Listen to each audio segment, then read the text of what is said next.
ఒకానొక సమయంలో అప్సరసలలో శ్రేష్ఠురాలైనటువంటి పుంజకస్థల అనబడేటటువంటి ఒక అప్సరస శాపవశం చేత కుంజరుడనేటటువంటి వానరుడికి కుమార్తెగా జన్మించింది. అంజనా అని పేరు పెట్టారు. ఆవిడ కామరూపిణి. ఒకనాటి ఆవిడ నీ తండ్రి అయిన కేసరి యొక్క భార్య, అందుచేత నీకు తల్లి. నీ తల్లి అయినటువంటి ఆ అంజన ఒకానొక నాడు మనుష్య రూపాన్ని ధరించి విలాసంగా ఒక పర్వత శిఖరం మీద నిలబడింది. వాయుదేవుడు ఆవిడ్ని చూసి మోహించి తన దీర్ఘమైన బాహువుల చేత గాఢముగా కౌగిలించుకున్నాడు. ఆ తల్లంది, ఎవడురా దుర్మార్గుడు నా పాతివ్రత్యమును చెరప చూస్తున్నవాడు, నేను ఏకపత్ని వ్రతని అంది. అంటే ఆయన అన్నాడు, అమ్మా ఇదంతా ఎందుకని? బ్రహ్మగారు ఆదేశించారు తమ తమ యొక్క తేజస్సుల్ని భూమి మీద వానరులుగా పంపమని. అందుకని అమ్మా నీ పాతివ్రత్యానికి భంగం కలగదమ్మా. గొప్ప పరాక్రమమున్నవాడు, బుద్ధిమంతుడు, నవవ్యాకరణ పండితుడు, నత్వా హింసామి శుశ్రోణి మా భుక్తే సుభగే భయం మానసాస్మి గతో యత్పాం పరిష్వజ్య యశస్వినీం వీర్యవాన్ బుద్ధిమాన్ సంపన్నస్తవ పుత్రో భవిష్యతి మహాసత్వో మహాతేజ మహాబల పరాక్రమ లంఘనే పవనే చైవ భవిష్యతి మయా సమః. మహాబుద్ధిమంతుడు, పరాక్రమవంతుడు, నవవ్యాకరణ పండితుడు, నాతో సమానంగా దూకగలిగిన వాడు, ఎగరగలిగిన వాడు, ప్రయాణం చెయ్యగలిగినటువంటి వాడు, ఎటువంటి పరిస్థితులలోనైనా సరే కార్యాన్ని చక్కబెట్టగలిగినటువంటి సమర్థత కలిగినటువంటి వాడు, మహావీరుడైనటువంటి పుత్రుడు, కేవలముగా మానసికముగా నిన్ను నేను చూసినంత మాత్రం చేత నీ కడుపు ఎందు జన్మించనున్నాడమ్మా అని వరమిచ్చారు. ఆ కారణం చేత ఒక గుహలో హనుమా నువ్వు జన్మించావు. నువ్వు జన్మించగానే ఆకాశంలో ఉదయిస్తున్న సూర్యభగవానుండి చూసి తినే ఫలం అనుకుని ఎగిరి ఆ సూర్యభగవానుండి పట్టుకోబోయావు. సూర్యపదానికి అడ్డొస్తున్నావని కోపం వచ్చి ఇంద్రుడు వజ్రం పెట్టి కొడితే నీ ఎడమదవడ సొట్టబడి కింద పడ్డావు. సొట్టబడిన హనుములు కలిగిన వాడు కనుక నిన్ను హనుమా అని పిలిచారు. ఆనాడు నువ్వు భూమి మీద పడిపోతే నీ తండ్రి వాయుదేవుడికి కోపం వచ్చి ఆయన కూడా పెన్ డౌన్ స్ట్రైక్ మొదలుపెట్టాడు. ఆయన కూడా భూమి మీద ఎక్కడా వాయువు వీచడం ఆపేసింది. ఆనాడు ప్రాణులన్నీ సంక్షుభితం చెందాయి. చతుర్ముఖ బ్రహ్మగారు పరుగునొచ్చారు. సృష్టి ఆగిపోతోందని హనుమకి వరమిచ్చారు. ఏ అస్త్రము చేత, ఏ శస్త్రము చేత నిన్ను ఎవ్వడూ బంధించలేడు, నీకు ఏ విధమైన అపాయము రాదని వరమిచ్చారు. దేవేంద్రుడు పరిగెత్తుకొచ్చి స్వచ్ఛంద మరణం వరమిచ్చాడు.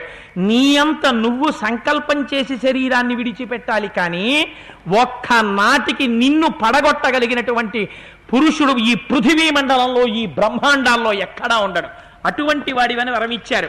అందుకే ఇప్పటికీ మహానుభావుడు ఎక్కడ రామకథ చెక్కినా, ఎక్కడ రామాయణం చెప్పినా అక్కడక్కడికి ఏదో ఒక రూపంలో వస్తారట. ప్రచ్ఛన్న రూపంలో వచ్చి కన్నుల వెంట నీరు కారుస్తూ రామకథ విని తన్మయత్వాన్ని చెందుతారట. అందుకే ఎక్కడ రామకథ చెప్పబడుతుందో అక్కడికి హనుమ వస్తారు. ఎక్కడ హనుమ అడుగు పెడతారో అక్కడ పవిత్రమై మంగళం అయిపోతుంది. ఆ ప్రాంతంలో మనం కూర్చున్నాం కనుక మన కోరికలు తీరిపోతాయి. చచ్చేవాడు కూడా బతుకుతాడు. అది రామకథకి హనుమకి ఉన్నటువంటి గొప్ప సంబంధం. అందుకున్నటువంటి వరమిచ్చాడయా మహానుభావ. నేను ఎన్నో సందర్భాల్లో గరుత్మంతుడు సముద్రంలో ఉన్న పాముల్ని తన్నుకుపోతుండగా చూశాను. నీ తండ్రి వాయుదేవుడు ప్రభంజనుడై వీస్తే చెట్ల యొక్క పెద్ద పెద్ద కొమ్మలని విరిచేస్తాడు, పర్వత శిఖరములను డుళ్ళించేస్తాడు. అటువంటి శక్తి కలిగిన వాయుదేవుని కుమారుడవైనటువంటి నీకుంది ఆ గమన శక్తి, గరుత్మంతుడికి ఉంది. అటువంటి హనుమ ఇవాళ కొన్ని కోట్ల వానరముల యొక్క ప్రాణములు, భవిత, సౌభాగ్యము నీ చేతులలో ఉన్నాయి. నీ వీర్యమును, పరాక్రమమును, తేజస్సును పుంజుకో. ఒక్కసారి నీ అవిక్ర పరాక్రమాన్ని ప్రదర్శించు. 100 యోజనముల సముద్రాన్ని అవలీలగా గడచి ఆవలి ఒడ్డుకు చేరి సీతమ్మ జాడ కనిపెట్టి ఈవతలకి రా. దాని చేత వానరుల యొక్క ప్రాణములు నిలబడతాయి. స్వామి హనుమా, నీ శక్తిని చూపించొక్కసారి అనేటప్పటికీ జాంబవంతుడు ఈ మాట అనగానే పైకి లేచారట. లేచి మేరు పర్వతం ఎలా పెరిగిపోతుందో అలా పెద్ద శరీరాన్ని పెంచేశారు. పెంచేసి ఆయన ఒక్కసారి ఆ కింద వానరులందరూ బొటనవేళ్లంతంత వారైపోయారు, చిన్న చిన్న వారి కింద. అంత పెద్ద స్వరూపంతో నిలబడ్డారు. నిలబడంటారు, యదా విజృంభతే సింహో వివృద్ధో గిరిగహ్పరే మారుత స్వరుసపుత్రస్తథా సంప్రతి జృంభతే అశోభత ముఖం తస్యా జృంభమాణస్య ధీమతః అంబరీషమివాదీప్తం విధోమైవ పావకః అభివాద్య హరీన్ వృద్ధాన్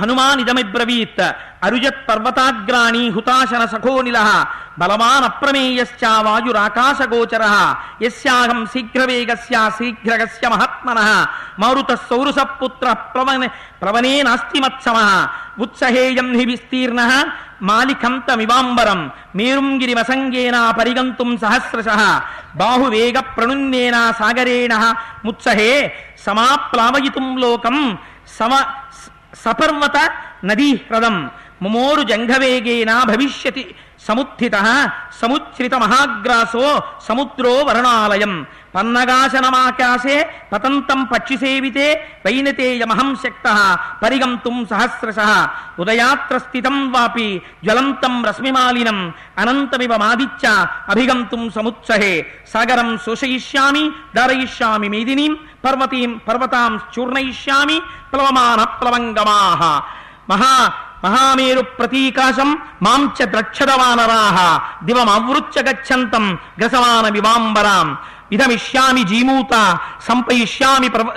కంపయిష్యామి పర్వతాన్ సాగరం చోభయిష్యామి ప్లవమాన సమాహితః అని ఒక్కసారి పెద్ద పర్వత సన్నిభమైనటువంటి ఆకారంతో ఆ భూమి మీద నిలబడితే గుహలోంచి సింహం పెద్ద ఆవలింత ఆవలిస్తూ బయటకు వస్తుంటే అక్కడ చూసిన ప్రాణులు భయంతో ఎలా నిలబడిపోతారో అప్పటి వరకు తమతో తిరిగినటువంటి హనుమ అటువంటి స్వరూపాన్ని పొంది ఒక పెద్ద ఆవలింత ఆవలించేసరికి ఒళ్ళు విరుచుకుని బాహువులను ఇలా పైకెత్తి ఒక్కసారి విదిల్చి తోక పైకెత్తి ఆ భూమి మీద కొట్టేసరికి వానరులందరూ గజగజలాడిపోతూ శ్రీ మహావిష్ణువు దర్శనమైతే ఎలా నిలబడిపోతారో అలా అంజలి ఘటించి నిలబడిపోయారట.